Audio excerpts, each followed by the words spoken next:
I've created makeshift VR, Wii, and Switch setups, and all of them were fairly easy, but there has been one setup lingering in my mind that I don't need, but maybe one of you guys might, and that is a console-like PC. Now what does that mean? Well, that means that you turn on your PC, grab a controller, and navigate your game library like it's a console. No need for a keyboard. Well, that is indeed possible with a few obstacles, and no, this doesn't require any form of wiring.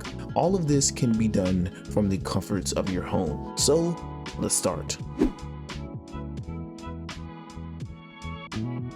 Now first, let's go over the requirements. First off, you need a PC, whether that's your personal PC or a backup PC. As long as this PC is fast enough to run the games you want and doesn't take 5 minutes to boot up, you should be fine. I suggest that the PC you're doing this on uses a SSD as its boot drive. Next is at least one controller. If this is a living room setup, then maybe 2 or 3 would make sense, but if this is a solo setup, you only need one controller. If you're using a PlayStation controller, you'll potentially need to do some further working on that later.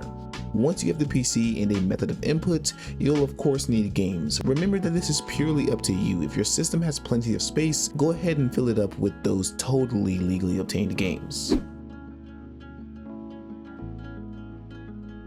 Now there are 2 routes to this. You can go with Linux, where the amount of legally obtained games you can play dwindle, or you can go with the same route and simply download Windows. Now on the Linux side of things, I can't help much because I didn't go with this route, but for the people who prefer this, as a quick rundown, you will need to find a way of getting Steam OS on your PC, whether it's Chimera OS or one of those other distributions that make this easy.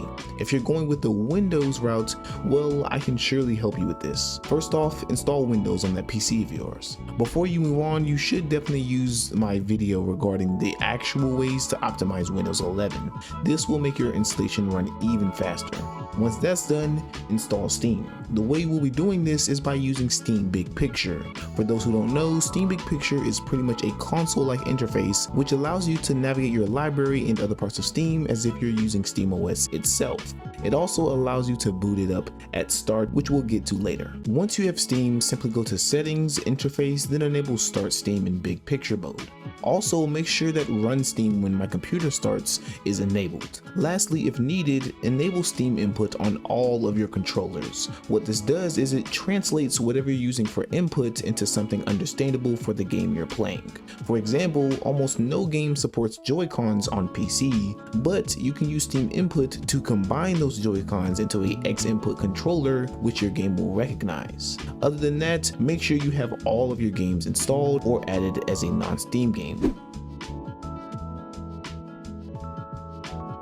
Now on the technical side of things, you should use apps like RTSS to cap the FPS. If you truly want a console-like experience, lock your global FPS at a maximum of 60, and if your PC isn't powerful enough, even consider locking down to 30 for a smooth experience. Remember, we actually played at 30 FPS before we got too fancy for it. But in general, you should be locking your PC at a maximum of 60 FPS, since you'll be playing with a controller and the latency difference between 60 and higher won't really make a difference. Also, this ties into the video I mentioned earlier, but if needed, make sure you enable things like hardware acceleration. It can really help Steam Big Picture. Also, if you're playing Xbox app games, you can also watch my video regarding moving those games to your Steam library via UWP hook. After you've gotten all of these things set up, you are pretty much done. You now have a console-like experience all at your personal or home PC. The games are smooth, will always support your controllers, and you can play anything you like even if it's not installed through Steam. If there are any issues that you're running into while setting this up, feel free to comment those issues and I will help at the best of my ability. And if you found this video helpful or this setup fun, please make sure to like and subscribe, and I will see you guys in the next one.